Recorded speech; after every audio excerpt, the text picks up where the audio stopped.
Hello, grade 8s. I hope you're all well. Welcome to this term's topic, maps and globes. In this topic, we are going to look at the Earth and its movements, rotation and revolution, and the results of these movements and the effects of these movements on human activities. I hope you enjoy this section. The first unit we are going to look at in this section is latitude and longitude. So what do you need to know by the end of this lesson? You need to understand what lines of latitude are. You need to also understand what lines of longitude are. And you need to know the alternative names for lines of latitude and longitude and how lines of latitude and longitude influence locations on Earth. So let's get started with lines of latitude. Lines of latitude go around the world from east to west. Now, these are invisible lines. You can't actually see them on the Earth's surface.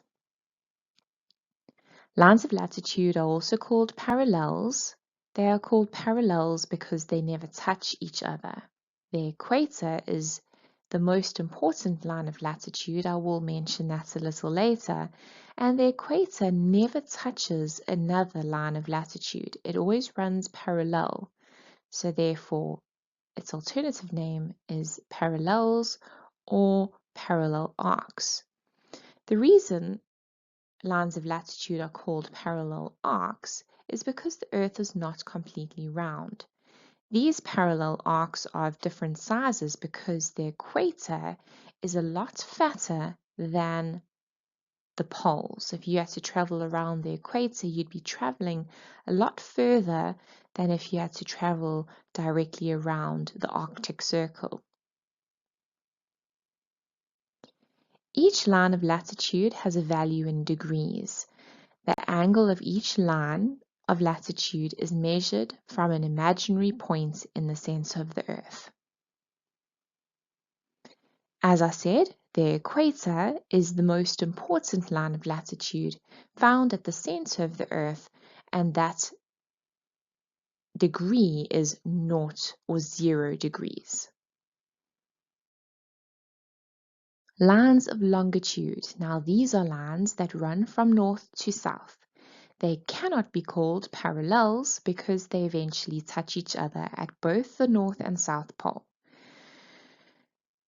The lines of longitude pass through the north and south poles. Now, a way to remember the difference between longitude and latitude, longitude has the word long in it, so it should remind you that these lines go lengthways or long ways from the north to the south. Latitude rhymes with flatitude, so that line runs across the Earth. Lines of longitude are sometimes called meridians. The Greenwich meridian is the most important line of longitude. This is the meridian from where the world time zones are calculated. It is a very important line of longitude, found at 0. So the equator is found at 0 degrees latitude. The Greenwich meridian is found at 0 degrees longitude. While the Greenwich meridian is a line of longitude, it is also known as the prime meridian. Here is a world map, and I'm going to show you where the equator and the Greenwich meridian are located and how they work together. So here we have the equator at 0 degrees latitude, and the equator divides the Earth into the north and the south, the northern hemisphere and the southern hemisphere. Similarly, the Greenwich meridian divides the Earth into the eastern and the western hemispheres. Now, you will notice that South Africa is south of the equator and east of the Greenwich meridian.